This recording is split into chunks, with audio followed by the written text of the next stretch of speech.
Hi everyone, welcome. This is Flavia and thank you for joining me.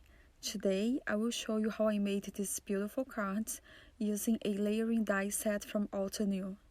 I will also show you an easy technique to ink up the raised portion of an embossed image. I hope you like this video and let's get started. I would like to first show you the die set that I will be using. It comes with this guide and 10 layering dies.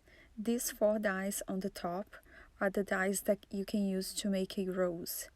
The 3 dies at the bottom are the dies that make a cluster of leaves, and these 3 at the bottom on the right a single leaf. When I get a new layering die set, I find it helpful to number them in the back, so when I'm using a gradient cardstock set, I know which die to use with each color. When it comes to die cutting, this is what I like to do. I get super organized and cut lots of it at once. This way, when I want to make a card, I have all of these die cuts ready. I am using a heavyweight cardstock set from Recollections, the Garden Greens, and it comes in 4 shades. It is recommended to use a metal shim because some of these dies are very intricate. After I have all of the pieces cut out, I will sort them out and start putting them together like a puzzle. Here's a closer look at the die cut pieces. This is layer 1 for the cluster of leaves, layer 2 and layer 3. For the single leaf, you have this one at the bottom, then the second layer, and the third layer. The single leaf is the easiest to put together. I will start by aligning at the bottom, and then the left portion of the leaf. The cluster of leaves is also pretty straightforward. I'm again starting by aligning the bottom, and then moving to the center portion. Once I'm done with all of the leaves, I'll start working on the roses. They are not as simple as the leaves, however, these die cuts are very forgiving. If you do not align them perfectly, it is still going to look great, I promise. So do not worry too much about that. I also have to mention that there is an instructional video on Altenew's website and I found it very helpful. Here I will start with the red rose. I actually used the same color to cut all of the layers that make this rose. At first I was like, this might not be a good idea, because I was afraid it would end up just not looking like anything at all. But that's not true, because even though all of the layers are in the same color, we still have the dimension from layering 4 die cuts. So you can definitely tell it is a rose. I also think it would be super fun to make these roses using a pattern cardstock. I am definitely trying that. And if you do not have the color of cardstock that you want when card making, remember that you could make your own by adding ink to a piece of cardstock using a blending brush. For the next roses, I used gradient cardstock sets. I will start with the lightest color at the bottom and finish with the darkest color on the top. When adding the first layer of the rose, focus on aligning the left and top portion.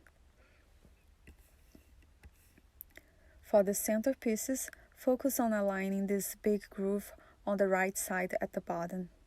But again, these die cuts are very forgiving. We do not need to align them perfectly to make it look great.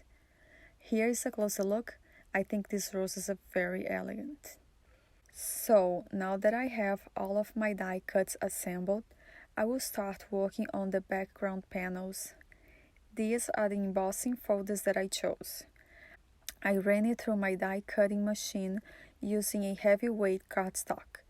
I have the Gemini Junior and I use it for die cutting as well as for embossing. Some of these folders are 3D and I love the texture it gives to the paper.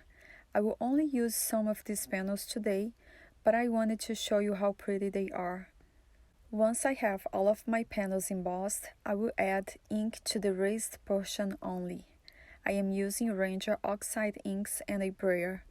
With this technique, you have to be very light-handed so you do not get ink on the lower portion.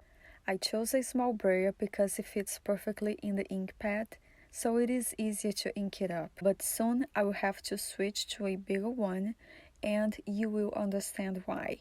The sides usually get inked up too, but that's okay because we will trim that off later. I don't know if you can tell by watching this video, but these embossed images have a lot of texture and they look amazing even without the ink. I just thought it would be fun for today's video to add some color using a brayer. Here is where I had to switch to a bigger brayer. I noticed that with this panel I was getting a lot of ink on the lower portion of the image. I did not use a 3D embossing folder with this one, so that might be one reason. I went ahead and embossed another image because I'm not going to give up now.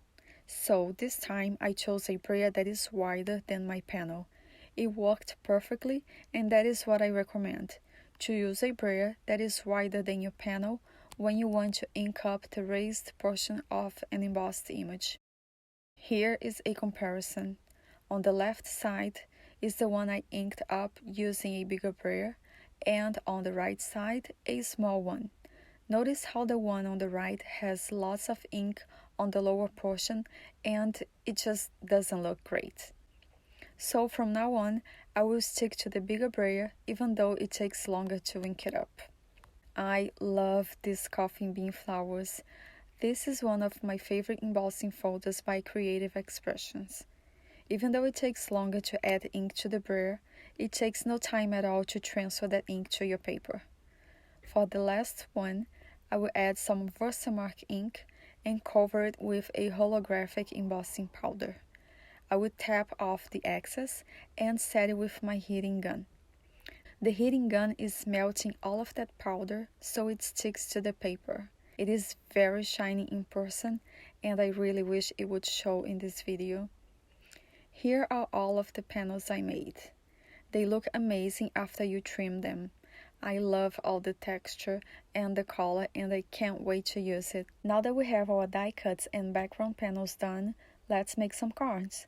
All of my cards are A2 size and I used a heavyweight white cardstock. To add this panel to the card, I used a strong liquid adhesive.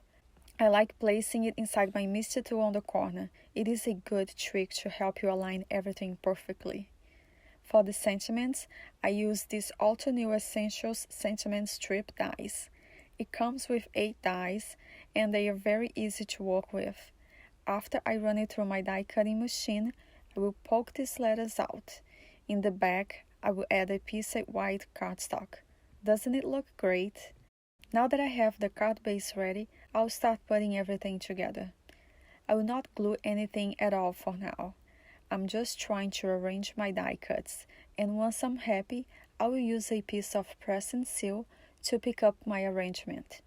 This product has a little bit of stick to it. This way, when you press it down, it will hold all of those die cuts. This saves me a lot of time, and I do not have to worry about being able to put everything back together after adding glue to the back of these die cuts. It is better to let it dry before you remove the press and seal, but I was just being patient here. To add some gloss and shine to the sentiment strip, I used Ranger Glossy Accents. I transferred some of it to this tiny bottle because it has a super fine tip. This bottle is perfect for applying a precise amount of whatever you're using to your project. Next, I will add lots of sparkle to these roses using my Spectrum Noir Sparkle Fine glitter pen.